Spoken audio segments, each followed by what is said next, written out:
Alright, here we are at the Monster Mile for the second time this year. And I'm using keys to the race car from, well, last year, but it's still relevant.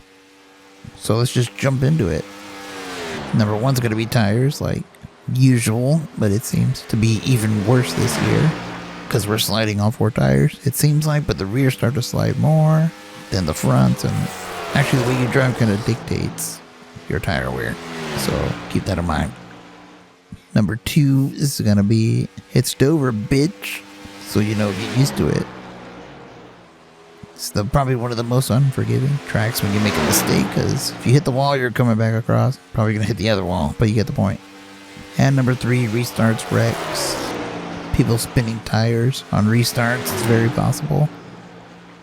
People throwing it in there way too late and hoping they don't get their nose cut across. So there's a whole bunch of shenanigans to watch out for. So we're just going to go ahead and, get to pit road and then get to the lap. Alright, we're going to be braking into 3 and never get off the brakes because we're going to make our approach to pit road from whatever speed we're carrying all the way down to 35 miles an hour. Probably the toughest pit road to get onto just because you're going from extreme banking to pretty much nothing. So 35 all the way down. Let's fast forward this a little bit. Leave my pit crew hanging. Start accelerating right here and just keep it under the concrete, and that counts as your line, and exit at the blue cone, which you'll see right here. And there you go. Fixed setup, fixed weather, track temp of 110. Only change to the fixed set was just 2 degrees more of offset, and that's it. Nothing else. If anything, the brake bias, you might want to move it to fit your needs, but it worked for this lap, so whatever. Again, the way you drive dictates the way your tires wear, so this lap that you see me do, I would not recommend it in a race because you kind of have to wheel it to get the speed, and it eats tires, so you might want to back it down by a couple tenths. Try to find the limit of keeping your car up to speed without forcing it to do that. That's why you hear my tire volume a little higher than most people, but there you go. So let's see how the lap was done, then we'll talk about it.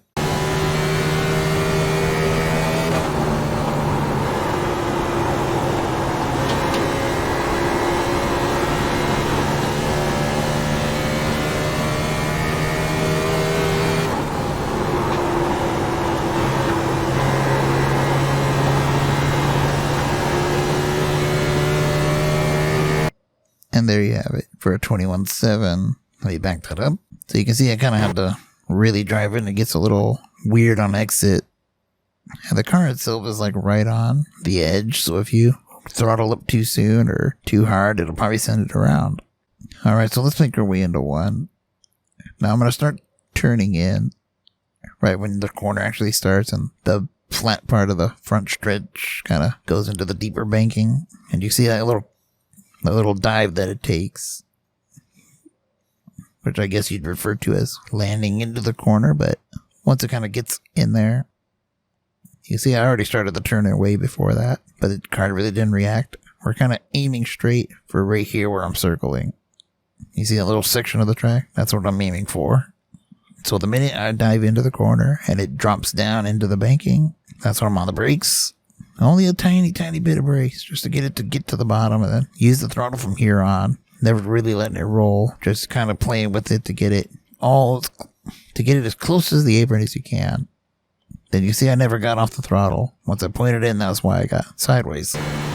So into 3 is similar approach, except we're throwing it in maybe about the same, but we're kind of turning in a little earlier. Again, once I landed, there's a lot more bumps down into this corner. I had to use a little bit more brake. Once I got it down there, let it roll. Again, use the throttle to kind of dictate what you want the car to do. More throttle keeps the rear end turning, but less throttle kind of makes you plow, so you gotta find a balance. Again, doing the same thing, getting all the way down to the apron and then powering out the corner. Preferably, you'd rather do this as straight as possible, but there you go. Again, not the most in-depth track guide. I mean, it's only 2 corners and they're very similar with the exception of 3 and 4 being bumpier. So that's pretty much the line you can take in the race. Maybe start diamonding more by, entering low, then coming up, and then come back down. But that's pretty much all I can help you with. Anyways, sim racing Chewy side.